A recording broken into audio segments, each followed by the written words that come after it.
मुख्यमंत्री योगी आदित्यनाथ क्या कह रहे हैं, सुनवाते हैं।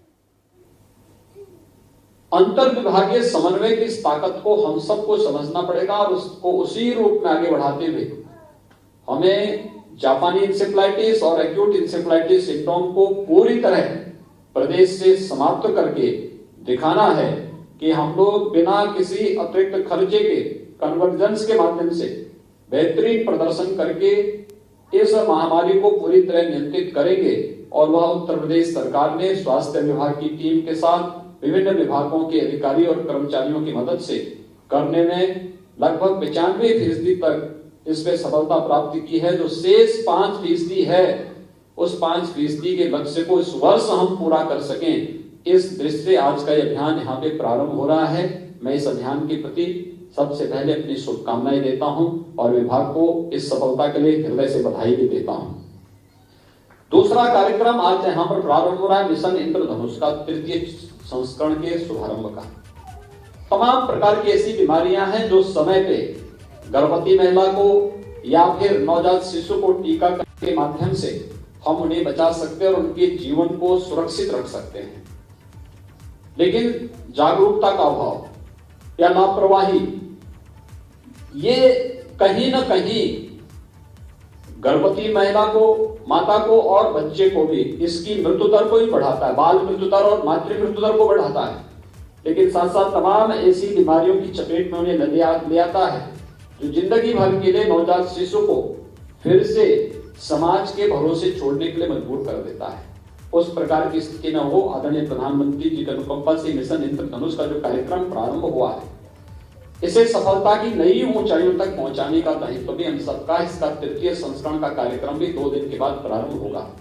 इसको हम सफलतापूर्वक आगे कैसे बढ़ा सके, यह हर जागरूक नागरिक का दायित्व होना चाहिए। याद रखना, समाज में कहीं भी अभाव होगी, बीमारी होगी, गरीबी होगी, अव्यवस्था होगी या किसी भी प्रकार का कोई भी बीमारी या कोई संक्रमण होगा, तो समाज अपने आप को ये न समझे कि वह अपने आप को सुरक्षित कर पाएगा। जहां कहीं भी इस प्रकार की स्थितियां होंगी, उन सब के खिलाफ हमारा अभियान एक सामूहिक रूप से आगे बढ़ना चाहिए। और मैं तो आह्वान करूंगा स्वास्थ्य विभाग के साथ साथ महिला और बाल विकास विभाग को इसके साथ जुड़ करके सामूहिक रूप से इस कार्यक्रम को आगे बढ़ाना चाहिए। ये अंतर विभागीय समन्वय की ताकत को हम लोगों ने जेई और एएस के खिलाफ चले हुए अभियान के साथ देखा है और इस कार्यक्रम को भी उसी के साथ हम जोड़ करके देखेंगे तो उसके बेहतर परिणाम सामने आ सकते हैं। इस दिशा में यह एक प्रयास हमारा प्रारंभ होना चाहिए। तो तीसरा, तकनीक का उपयोग करके।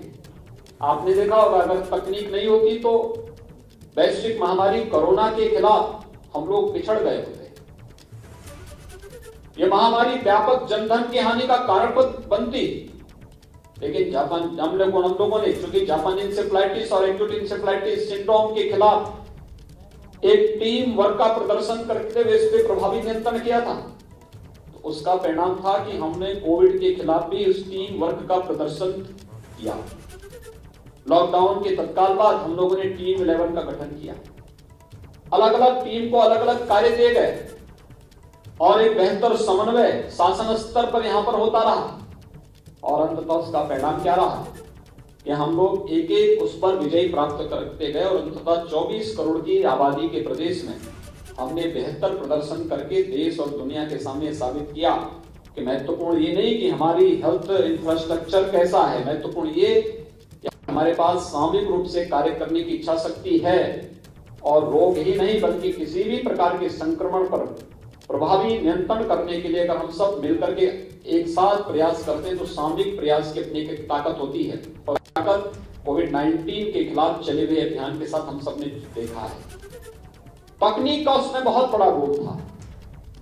आपने देखा होगा जब तमाम प्रकार के ऐप उस दौरान विकसित किए गए और उसके माध्यम से समय पे सूचना देना, कोई व्यक्ति अगर किसी कोरोना पॉजिटिव के संपर्क में आया है तो वह जहां कहीं जाता था तो पहले से अलर्ट जारी होने लगता था। टेक्नोलॉजी की ताकत थी और उस टेक्नोलॉजी की ताकत को आज हम सबको महसूस करना पड़ेगा।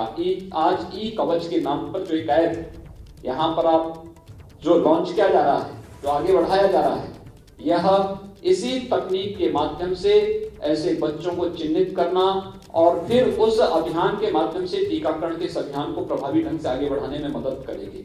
चाहे वो जापानी इंसेफ्लाइटिस हो या फिर एक्यूट इंसेफ्लाइटिस के खिलाफ भी एक अभियान जो स्वच्छता और अन्य कार्यक्रमों के माध्यम से प्रारंभ होना है, हम तकनीक का बेहतर उपयोग करके इसे आगे बढ़ा सकते हैं। और मुझे लगता है कि इस समय प्रधानमंत्री आत्मनिर्भर स्वास्थ्य योजना के अंतर्गत भारत सरकार प्रत्येक क्षेत्र को स्वास्थ्य के क्षेत्र में आत्मनिर्भर बनाने के जिस बृहद कार्यक्रम को आगे बढ़ा रही है, हमारा प्रयास होना चाहिए कि तकनीक का उपयोग करते हुए उन एस्पिरेशनल डिस्ट्रिक्ट में या दूर दराज के जनपदों में जहां पर अभी तक स्वास्थ्य विशेषज्ञ नहीं पहुंच पाए हैं, हम वहां पे टेलीमेडिसिन को लेकर के चले जाएं, टेली कंसल्टेशन की सुविधा वहां देना प्रारंभ कर दें। मुझे लगता है कि विशेषज्ञ चिकित्सकों की समस्या का समाधान टेक्नोलॉजी आपकी कर देगी और ये टेक्नोलॉजी एक नया जीवन दान देगा उत्तर प्रदेश के प्रत्येक उस नागरिक को जो अब तक स्वास्थ्य सेवा से वंचित रहा है। उस तक टेक्नोलॉजी उसके जीवन में एक नया परिवर्तन ला सकती है और ये टेक्नोलॉजी इस फील्ड में भी हमें आगे लेने का प्रयास करना चाहिए। मुझे प्रसन्नता है कि आज नवंबर 2020 से 21 प्रत्येक माह की 21 तारीख को खुशहाल परिवार के रूप में आगे बढ़ाने का कार्यक्रम प्रदेश सरकार के द्वारा प्रारंभ हुआ है। एक अभियान का हिस्सा है। हर एक व्यक्ति के बारे में जागरूकता, परिवार के बारे में, स्वस्थ परिवार के बारे में, खुशहाल परिवार के बारे में प्रारंभ करने का एक प्रयास है और मुझे विश्वास है कि प्रदेश सरकार के द्वारा चलाई गई अलग अलग योजनाएं न केवल स्वास्थ्य के प्रति बल्कि एक स्वस्थ और खुशहाल परिवार के प्रति भी प्रत्येक नागरिक को जागरूक करके उसे आगे बढ़ाने का कार्य करेगा। एक बार फिर से इंसेफ्लाइटिस के खिलाफ, जापानी इंसेफ्लाइटिस के जेई टीकाकरण के इस अभियान को, मिशन इंद्रधनुष के तृतीय संस्करण को आगे बढ़ाने के साथ ही ई कवच और खुशहाल परिवार के इस पूरे अभियान के प्रति मैं विभाग को हृदय से अपनी शुभकामनाएं देता हूं, विश्वास व्यक्त करता हूं कि अभियान पूरे प्रदेश के अंदर पूरी प्रतिबद्धता, पूरी ईमानदारी के साथ उन तिथियों तक व्यापक जागरूकता कार्यक्रम के साथ हम आगे बढ़ाने में सफल होंगे। आप सबके प्रति मेरी शुभकामनाएं। धन्यवाद। जय हिंद। इंद्रधनुष अभियान की शुरुआत, मुख्यमंत्री योगी आदित्यनाथ का संबोधन। मुख्यमंत्री ने अपने संबोधन में ये कहा कि जागरूकता जरूरी है, सभी को जागरूक होना होगा। तकनीक नहीं होती तो पिछड़ सकते थे। कोविड के खिलाफ हमने टीम वर्क से काम किया और उसके शानदार नतीजे सामने आए।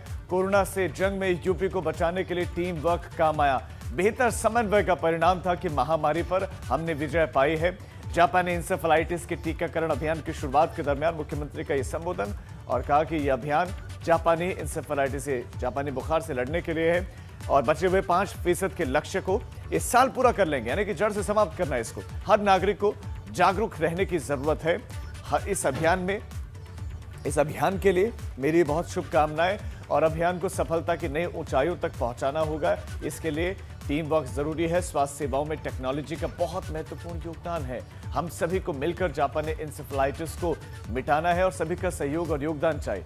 इसलिए टीम वर्क कोरोना के वक्त में काम आया और टीम वर्क ही यहां पर भी काम आएगा। मुख्यमंत्री योगी आदित्यनाथ का संबोधन। यूपी में इंद्रधनुष 3.0 अभियान की शुरुआत हो गई है। ये वो अभियान है जिसमें 38 जिलों में टीकाकरण अभियान चलाया जाएगा, टीके लगाए जाएंगे और बच्चों के शरीर को इतना मजबूत किया जाएगा कि वो जापानी बुखार से लड़ सकें, न सिर्फ लड़ सकें बल्कि उसको हरा सकें और जड़ से समाप्त इस बीमारी को किया जा सके।